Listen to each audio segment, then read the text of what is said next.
Interview players one-on-one, and the cool thing about it is I always say I work for the fans, so I always take questions from you guys, ideas from you all, and I put that into my interviews with these players every week.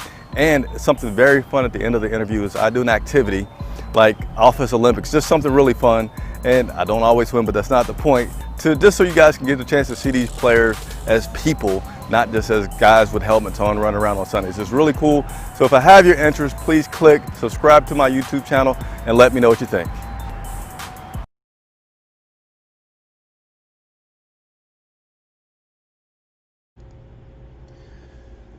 Good evening, good afternoon, good day. Hey, it's Chris Jenkins, credentialed member of the media, covering the Carolina Panthers for Charlotte Vibe. Today is Thursday, October 1st, and I have your Carolina Panthers report. But I'm going to start off top of the video with the question of the day. That question of the day is, if you had a chance to attend this weekend's game, would you go? I really want to hear back from people about it. You know, I haven't been to a game all season. I will not be at a game this week, but the Panthers are now allowed to have people at the games due to moving to phase 3 in North Carolina for gatherings, so that equals about 5,200 fans that'll be able to attend the games. And I thought about this before, and if I was a fan, if I was a diehard, I don't think I'd have any interest in going at all, because you got a stadium with 72,000 people, but then you only got 5,000 people that can be there. It is you know, it's going to feel like, I don't know, you're not going to have the crowd, you're not going to have the energy, you're not going to have all the concessions that are normally open. The tickets are still going to cost an arm and a leg, and I just feel like a lot of people go to the game for the experience, and you're not, other than being at the stadium to kind of see it and be cool that not a lot of other people get to see it, you're still not really going to get the experience that you're used to getting when you go to a game. So that's the question of the day. Let me know your thoughts. But let me go ahead and get into the report for today, and also say what's up to Chris Johnson. And Big Willie said that he'd be at the game, so Big Willie, go. You know, by the way, for that game this weekend, there are still plenty of tickets left, so if you guys want to go, they made the Panthers president available today, and he told us that they have plenty of tickets still left. They'll have their germ zapping robot going around, and of course you're required to wear a mask.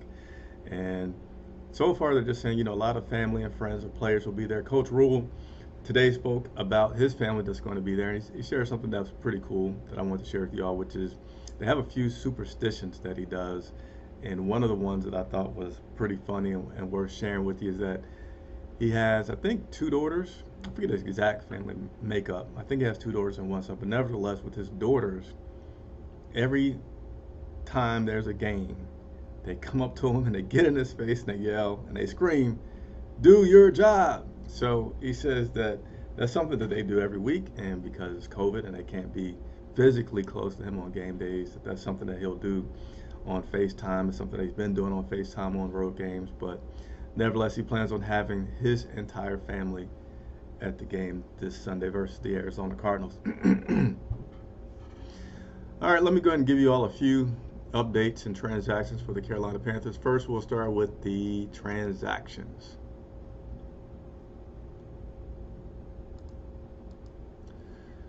So here we go.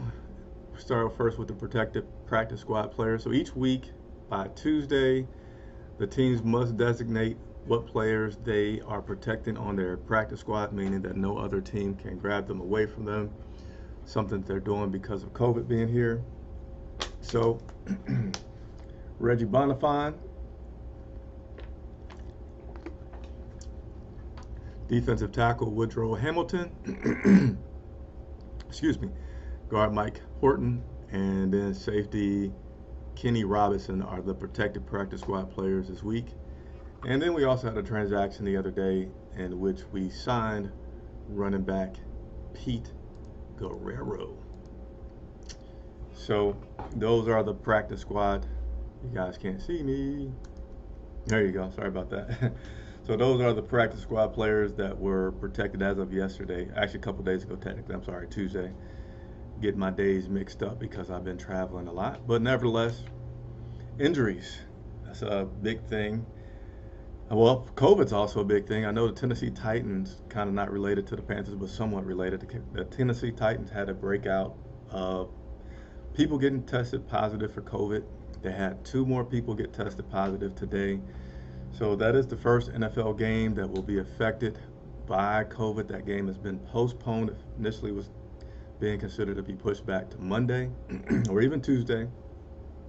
But now, since additional people have been tested positive, they're going to go ahead and postpone it for sometime later in the season. And that time has yet to be determined. All right, so injury updates. Here we go. Wrong screen. Here we go. All right, so injury updates for the Carolina Panthers as of today, Thursday, October 1st. Yetur Gross-Matos, defensive end, he has an illness, did not practice today.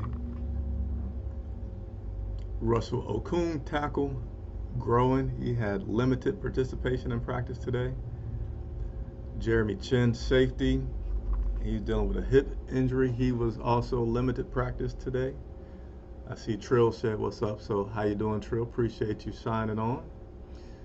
Dennis Daly, guard, his ankle, limited practice today, as well as Darius Taylor, limited practice. Linebacker, and his hip was bothering him. And I had to put this one on here. Generally, I only put changes for guys that did not practice or limited practice, but Kawan Short was listed as full participant in practice today. And the significance of that is Kawan Short has missed some games. So having him back on that defensive line should be an improvement for a defense that's already continuing to improve. You know, just taking some time for those guys to continue to gel and can play more on reaction versus trying to think about things and having chemistry.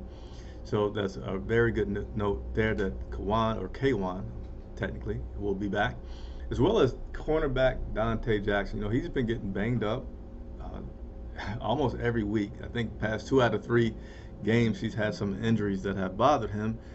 And Coach Rule said give him credit for coming in, taking care of his body, and being really committed, and actually coming in each week trying to focus on fixing or improving on the skill set in particular. Dante Jackson continues to bounce back, which I applaud him for doing. He took a lot of extra care this offseason to make sure that he could bounce back quickly, and it seems to be paying off for him. So congrats there. So this Sunday, Carolina Panthers take on the Arizona Cardinals. This concludes your Panthers report for today. If you haven't already done so, please consider hitting that like button, subscribe, and turn on that notifications. I'm Chris Jenkins for Charlotte Vibe.